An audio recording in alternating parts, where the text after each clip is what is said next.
Hello जी, नमस्कार। कैसे हैं आप सभी। एक बार फिर से मैं दीपा चौधरी आपका अपने प्लेटफॉर्म कॉम्पिटिटिव हिंदी क्लासेज में बहुत बहुत स्वागत करती हूं। आज हम यहां पर करने वाले हैं हिंदी साहित्य के इतिहास के अंतर्गत भक्ति काल को। भक्ति काल हमारा टॉपिक होगा और आज का क्लास नंबर हमारा 13 होगा। अभी तक हम 12 क्लासेस कंप्लीट कर चुके हैं, जिसके अंतर्गत हमने बहुत सारे टॉपिक क्लियर किए हैं अपने हिंदी साहित्य का इतिहास। और इसके अंतर्गत हमने काल विभाजन, नामकरण और साहित्य इतिहास के ग्रंथ हमने कंप्लीट किए हैं। फिर आदिकाल हमने कंप्लीट किया, जो कि पार्ट्स में डिवाइड करके किया है। तो अभी तक के आपको सारे पीडीएफ आपको मिल चुके हैं। आज हमारा जो है भक्ति काल है। भक्ति काल को हम स्टार्ट करने जा रहे हैं। जिन्होंने अभी तक के सारे क्लासेस नहीं देखे हैं तो हमारे चैनल पर प्लेलिस्ट बनी हुई है, आप वहां जाकर देख सकते हैं। हिंदी साहित्य का इतिहास के नाम से प्लेलिस्ट है। और अगर आप इसका पीडीएफ चाहते हैं तो आपको टेलीग्राम पर उपलब्ध करा दिए गए हैं। अभी तक के 12 पीडीएफ आपको, ये 12 क्लासेस के सारे पीडीएफ टेलीग्राम पर अवेलेबल हैं।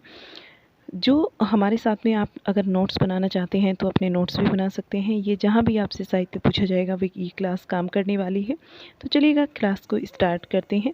चैनल को जिन्होंने अभी तक सब्सक्राइब नहीं किया तो सब्सक्राइब कर लीजिएगा। भक्ति काल, देखिए भक्ति काल जो है इसका समय 1318 से लेकर 1443 ईस्वी है। इसके अंतर्गत हम कुछ टॉपिक को पढ़ेंगे, जिसमें आप पढ़ेंगे सबसे पहले भक्ति काल की अवधारणा। भक्ति की अवधारणा पढ़ने वाले हैं। समय और नामकरण को देखेंगे। भक्ति काल के दार्शनिक आधार को हम यहाँ पर देखने वाले हैं। आलोचकों के मत और भक्ति काल का वर्गीकरण। निर्गुण काव्यधारा।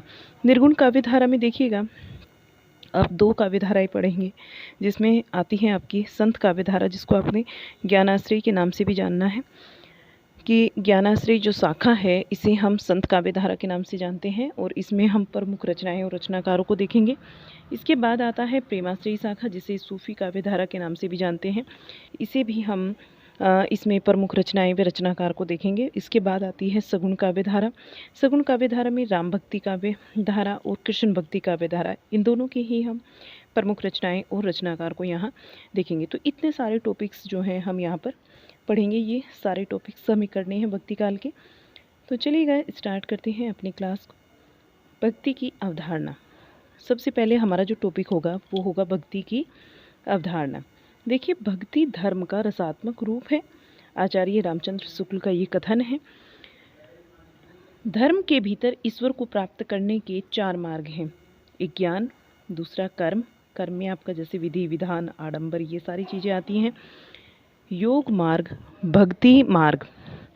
योग मार्ग में जो शारीरिक साधना है इस पर बल दिया जाता है योग मार्ग के अंतर्गत। और भक्ति मार्ग, भक्ति मार्ग में आगे देखिएगा, भक्ति मार्ग में आता है जैसे ईश्वर विषयक रति के भाव की अभिव्यक्ति ही भक्ति है और यह सभी के लिए सुलभ है।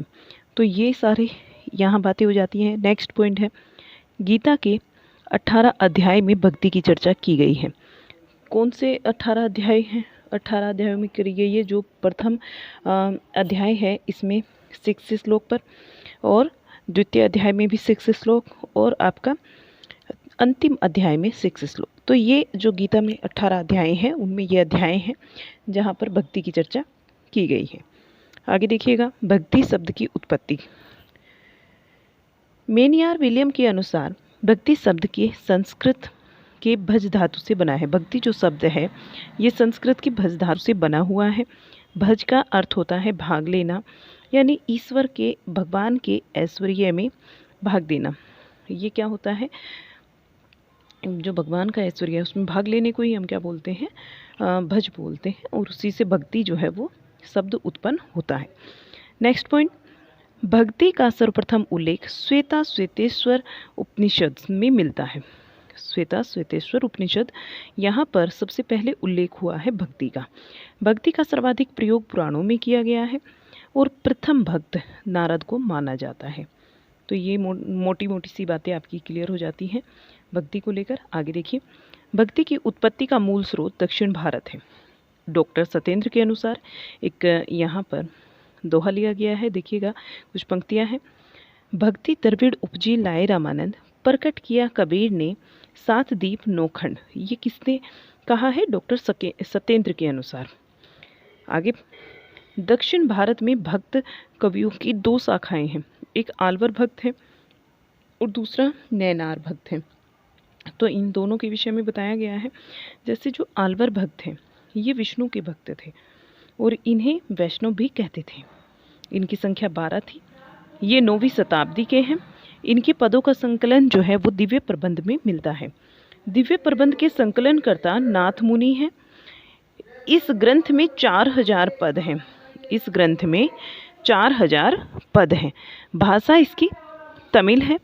आल्वर का जो अर्थ है वो होता है मग्न होना। आल्वर का अर्थ होता है मग्न होना। इसमें एक महिला भी थी जिसे अंडाल कहा जाता था, ठीक है।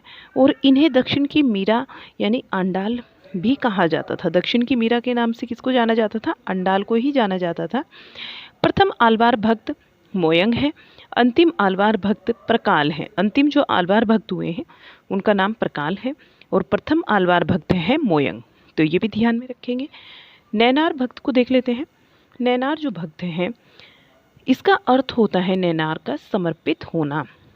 समर्पित हो जाना नैनार का अर्थ होता है। ये शैव भक्त थे यानी शिव के उपासक थे। इनकी संख्या 63 है। और प्रथम नैनार जो है वो अन्य है। अंतिम नैनार जो है इसे, ये 2 मात्रा आ गई, यहाँ पर एक ही मात्रा है, ठीक है, ये मिसप्रिंट है। इसे, अच्छा ये नाम ही है, ये मिसप्रिंट नहीं है। ये जब मैं लिख रही थी तब भी मैंने इसको नोटिस किया था, ये नाम ही है। इसका जो नाम है ना ईसई ज्ञानियर है। ईसई ज्ञानियर, ये इसमें बीच में स्पेस जो है ये नहीं होना था बस। पर अंतिम जो नैनार है वो ईसई ज्ञानियर है। और महिला नैनार भी थी यहाँ पर, क्राइकल अमखर, ये महिला नैनार थी। पदों का संग्रह है, पेरियर पुराण है। संकलनकर्ता साक्यार है।